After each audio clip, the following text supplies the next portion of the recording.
On va parler maintenant de ce qui se passe à la frontière entre Israël et le Liban. Les affrontements se sont intensifiés ces dernières 24 heures entre l'armée israélienne et le Hezbollah. Au moins 16 personnes sont mortes, des combattants, mais aussi des civils. Bruno Darou, bonjour. Bonjour Pauline. Alors que se passe-t-il à la frontière entre Israël et le Liban ? Écoutez, il se passe ce qui se passe depuis quasiment le début de l'opération israélienne, quelques jours après le 7 octobre, l'opération israélienne dans la bande de Gaza, c'est-à-dire qu'il y a un soutien politique, idéologique du Hezbollah vis-à-vis de la lutte du Hamas contre ce qui est qualifié d'agression israélienne à Gaza, et donc une stratégie de tir de roquettes depuis le sud Liban par le Hezbollah sur le nord d'Israël, et une riposte de l'État hébreu. Alors au fil des semaines, si vous voulez, ces ripostes de l'État hébreu sont allées un peu plus loin dans le territoire libanais, tout en restant quand même dans le sud du pays. Donc ça fait des semaines que ça dure, avec parfois des pics, si vous voulez, en intensité. Ça a été le cas donc ces dernières heures, avec des morts de part et d'autre, tirs de roquettes, ripostes, avec un conflit, donc, on va dire, de basse intensité, comparé évidemment à ce qui se passe dans la bande de Gaza, où chacun des protagonistes, d'une certaine manière aussi, y trouve un peu son compte.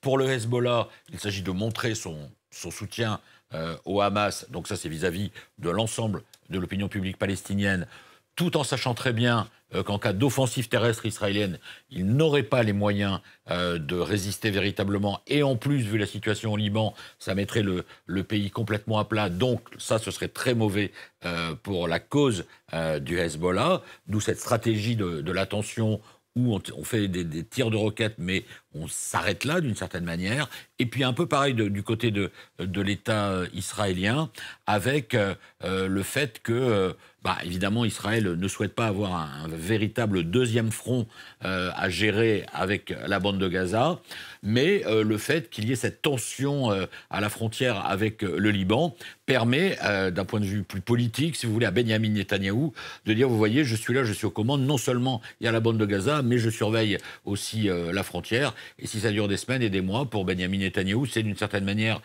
tout bénéfice, parce que tant que le conflit, bien sûr, à Gaza, mais aussi la tension à la frontière libanaise persiste, eh bien, c'est une assurance pour lui de rester au pouvoir. Il sait très bien qu'à partir du moment où on passera à l'après-conflit ou l'après-tension, eh bien, les choses se compliqueront grandement pour lui. Alors, les États-Unis alliés d'effectifs d'Israël sont opposés à une opération terrestre à Rafah, où on se trouve, on le rappelle, plus d'1,5 million de Gazaouis. Pour une grande partie, ce sont des déplacés. Alors, après avoir annulé l'envoi d'une délégation à Washington pour en parler, eh bien, Benyamin Netanyahou semble finalement avoir changé d'avis sous la pression des États-Unis. Oui, en fait, on est beaucoup dans la posture. En fait, ce qui s'est passé, c'est qu'il faut revenir quelques jours en arrière. Les États-Unis, pour la première fois depuis le 7 octobre, se sont abstenus donc, et n'ont pas mis leur veto à une résolution du Conseil de sécurité appelant un cessez-le-feu immédiat. Cette abstention a été vue comme une trahison par de nombreux secteurs de la société israélienne. Benyamin Netanyahou, lui, était furieux. Il a voulu marquer le coup. Il y avait donc la possibilité que cette délégation israélienne se rende aux États-Unis. Donc, sa riposte a été « on annule la visite de cette délégation ». Les États-Unis ont simplement fait part de leur déception. Et puis, sans doute, y a-t-il eu des tractations, parce que Benyamin Netanyahou sait qu'il ne peut pas non plus franchir le Rubicon avec les États-Unis, être trop dur avec eux. De toute façon, les relations entre l'administration Biden et l'administration Netanyahou et entre les deux hommes sont exécrables. Mais il sait quand même que ça reste l'allié absolument indispensable, notamment d'un point de vue de l'aide militaire.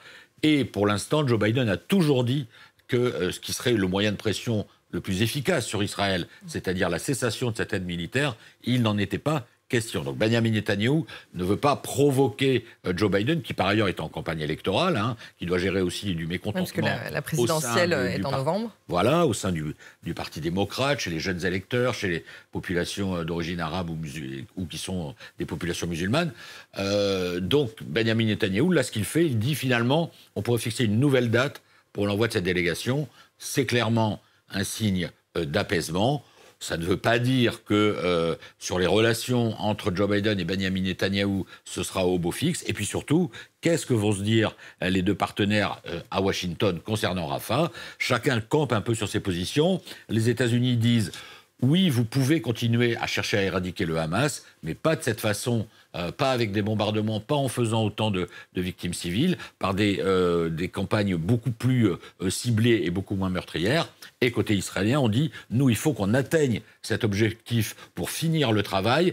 Et la manière la plus efficace, c'est quand même de faire un package entre opérations ciblées, opérations commando, et quand même opérations plus larges, comprenant des bombardements, en essayant au maximum, disent les Israéliens, d'éviter des pertes civiles. Mais ça, c'est une question aussi qui n'est pas réglée.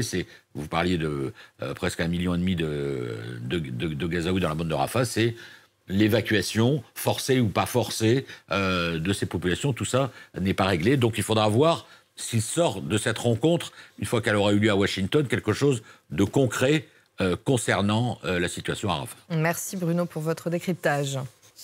Et la nuit a également été